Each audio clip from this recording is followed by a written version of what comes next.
స్థానానికి కూడా కాంగ్రెస్ పార్టీ కైవసం చేసుకునే దిశగా మనకు రిజల్ట్స్ వస్తూ ఉన్నాయి. ఇక అదేవిధంగా ఇప్పటి వరకు మనకు ఎలక్షన్ కమిషన్ ఇచ్చినటువంటి అఫీషియల్ రిజల్ట్స్ ప్రకారంగా 516 స్థానాలకు సంబంధించిన రిజల్ట్స్ ఇస్తే ఇందులో భారతీయ జనతా పార్టీకి సంబంధించి 223 స్థానాల్లో భారతీయ జనతా పార్టీ అభ్యర్థులు ఆధిక్యంలో ఉన్నారు. కాంగ్రెస్ పార్టీ 96 స్థానాల్లో కాంగ్రెస్ పార్టీ అభ్యర్థులు ఆధిక్యత ప్రదర్శిస్తుంటే ఇక సమాజ్వాదీ పార్టీ ఉత్తరప్రదేశ్లో 34 పార్లమెంటరీ స్థానాల్లో ఆధిక్యంలో కొనసాగుతున్నట్లుగా మనకు సమాచారం అంతా ఉన్నది. ఇక ఓవరాల్గా తెలంగాణకు సంబంధించి రెండు ఇంట్రెస్టింగ్ సంబంధించినటువంటి రిజల్ట్స్ వస్తున్నాయి. ఒకటి హైదరాబాద్ పార్లమెంటరీ స్థానంలో బీజేపీ ప్రస్తుతం లీడ్లో కొనసాగుతూ ఉన్నది. బీజేపీ అభ్యర్థి మాధవీలత ఆధిక్యాన్ని కొనసాగిస్తూ ఉన్నారు. అదేవిధంగా మెదక్ పార్లమెంటరీ సంబంధించి కూడా ఇంట్రెస్టింగ్ ఫలితం రాబోతూ ఉన్నది. ఏం జరుగుతుందో వెయిట్ చేయాల్సిన అవసరం ఉన్నది. సో ఈ రెండుతో పాటు ఇక ఆంధ్రప్రదేశ్ సంబంధించిన రిజల్ట్స్ ఆల్మోస్ట్ ఆల్ మనకు క్లియర్ అయింది.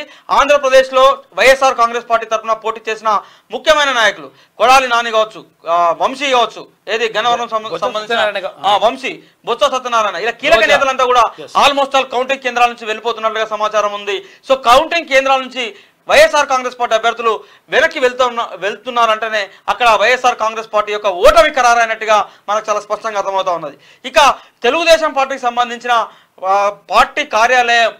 పార్టీకి సంబంధించిన అభిమానులతో కలకల్లాడుతూ ఉంటే వైఎస్ఆర్ కాంగ్రెస్ పార్టీకి సంబంధించిన కేంద్ర కార్యాలయం తాడేపల్లి గూడెంలో ఉన్నటువంటి పార్టీ కేంద్ర కార్యాలయం వెలవెలబోతా ఉన్నది. పార్టీ కార్యకర్తలు ఎవరు కూడా లేరు. జగన్మోహన్ రెడ్డి ఓఎస్డీ మాత్రమే ప్రస్తుతం కార్యాలయంలో అందుబాటులో ఉన్నట్టుగా సమాచారం అంతా ఉన్నది. ఇక్కడ కేంద్రంలో అంటే అసలు యాక్చువల్గా ఇక్కడ అమేతు నుంచి పోటీ చేస్తున్నటువంటి స్మృతి ఇరానీ గతంలో జైబోలో తెలంగాణ సినిమాలో ఆమె అంతకుముందు ఆమె సీరియల్ నటి, తర్వాత సినిమాల్లో కూడా నటించింది. జైబోలో తెలంగాణ సినిమాలో ఆమె తల్లి పాత్రనా? ఎస్. సో భువనగిరి పార్లమెంట్ కూడా ఆల్మోస్ట్ మనం కాంగ్రెస్ కంట్రోల్లోకి వచ్చిందని ఇప్పుడే చెప్పాం. 50,000 పైచిలకు మెజారిటీ కాంగ్రెస్ పార్టీ అభ్యర్థికి దాటింది. సో 50,000 ఓట్ల పైచిలకు మెజారిటీ చామల కిరణ్ కుమార్ రెడ్డి విజయం దిశగా దూసుకుపోతా ఉన్నాడు. ఇక 7వ రౌండ్ ముగిసేసరికి నల్గొండలో కాంగ్రెస్ అభ్యర్థి రఘువీర్ రెడ్డి యొక్క మెజారిటీ 131,000 ఓట్లు దాటింది. అదేవిధంగా మహబాద్లో 7వ రౌండ్ ముగిసేసరికి కాంగ్రెస్ పార్టీ 74,873 ఓట్ల ఆధిక్యత దాటింది. ఇక రాహుల్ గాంధీ వయనాడులో 80,000 ఓట్ల ఆధిక్యత రాహుల్ గాంధీ దాటింది. అదేవిధంగా మహబూబ్నగర్కు సంబంధించి డీకే అరుణ యొక్క ఆధిక్యత కంటిన్యూ అవుతా ఉన్నది మహబూబ్నగర్ పార్లమెంటరీ పరిధిలో. ఇక నిజామాబాద్ పార్లమెంటరీ పరిధిలో ధర్మపురి అరవింద్ యొక్క ఆధిక్యత కంటిన్యూ అవుతా ఉన్నది. కరీంనగర్లో బండి సంజయ్ యొక్క ఆధిక్యత.